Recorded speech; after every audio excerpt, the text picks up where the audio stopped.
No.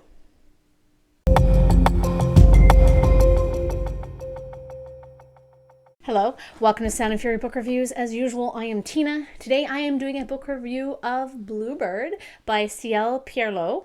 I think that's how you say her name. I apologize if I said it wrong. This book came out in 2022, this month in February. It's a sci-fi from Angry Robot, my favorite publisher. So I got the honor of being part of Angry Robot's book tour for this book. Before signing up for the book tour, I also received this book from NetGalley in exchange for a fair review. So thank you so much to Angry Robot for the arc and for letting me be part of the tour. Honestly, this is what a fun space opera should be. Fun, interesting characters, a vibrant world building that's easy to understand, but it's still complex, entertaining action, the right amount of humor, and just a hint of poignancy. So what is Bluebird about? Lesbian gunslinger fights spies in space. Honestly, that's why I saw that and I was like, instantly request. 3 factions vie for control of the galaxy. Rig, a gunslinging, thieving rebel with a cause, doesn't give a damn about them, and she hasn't looked back since abandoning her faction 3 years ago. That is, until her former faction sends her a message, return what she stole from them, or they'll kill her twin sister. Rig embarks on a journey across the galaxy to save her sister, but for once she's not alone. She has help from her network of resistance contacts, her taser-wielding librarian girlfriend, and a mysterious bounty hunter. If Rig fails and her former faction finds what she stole from them, trillions of lives will be lost, including her sister's. But if she succeeds, she might just pull the whole damn faction system down around her ears. Either way, she's going to do it with panache and pizzazz. I really enjoy the world building of this book. I'm not going to get into details, as discovering it is part of the fun, but there are 3 main factions of humanity and aliens, as well as the vagabonds who refuse to participate in the societal setup.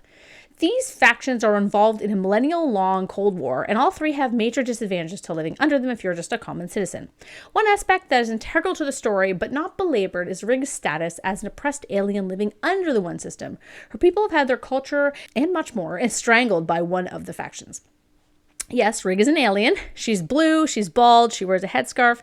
There are also other alien races such as the Zazra, who are empaths. Like if they touch you with their palms, they can, tell what you're feeling. And a few others. Now, unless my brain isn't remembering, because my brain doesn't remember a lot, there aren't any weird aliens in this novel, like cephalopods or something like that. Everyone is humanoid.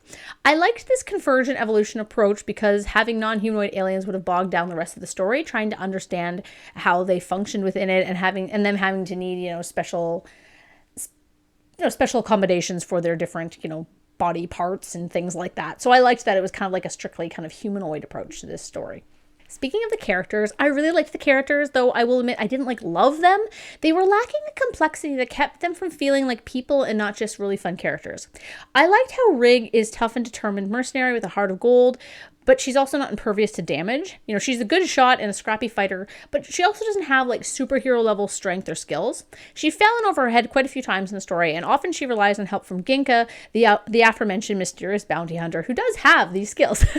The side characters like June and the antagonists fit their roles, but there was something there that kept me from finding them entirely 3-dimensional. I don't know what it was. Maybe it was just me, because that happens a lot. But I also read so much sci-fi that I can be picky. As much as I love a good ship, as you guys probably know, I really enjoyed that Rig already had an established relationship with June, her girlfriend, and their story was about whether they could move forward with said relationship despite disparate lifestyles. We don't often see this. Usually it's a relationship starting out, or you spend the whole book waiting for someone to get together. It's not usually a commonplace question like, are our lives compatible enough for us to merge them together permanently? Typical stuff. That was really nice to see, especially with a lesbian couple, because we don't get a lot of that especially in sci-fi. Usually it's a side character or something like that. So I really appreciated the kind of normalcy of that aspect because, as I said, we don't see that enough. The side plot with character X74 could have used far more scenes in my mind, though I very much enjoyed these sections. The trajectory of that storyline was pretty obvious, but I really liked that plot, so that didn't really bother me. In fact, I'm not really sure how else you could have done it to not make it obvious, because, Yeah. Speaking of plot, I liked how the novel didn't go where I was expecting for the most part.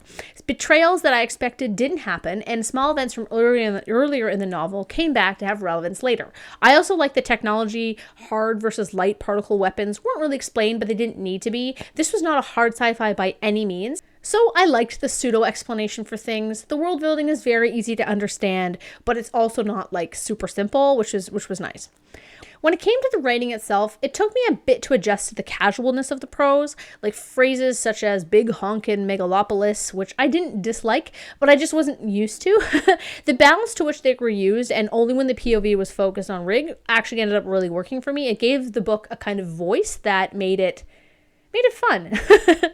Overall, I really recommend this book. It's a great book for those used to space opera and those new to sci-fi. It's a lot of fun. It has a great message about systemic oppression, and if you need more convincing, it has forbidden romance and a big fancy library. So I recommend this book if you like Becky Chambers' Wayfarer series. It feels a lot like that, but this actually has a lot more action, and it's less of a character-driven story than an action plot story. So I think that actually this book, Chilling Effect, it reminded me a lot of this. This book has way more weird aliens and stuff, but definitely similar. So yeah.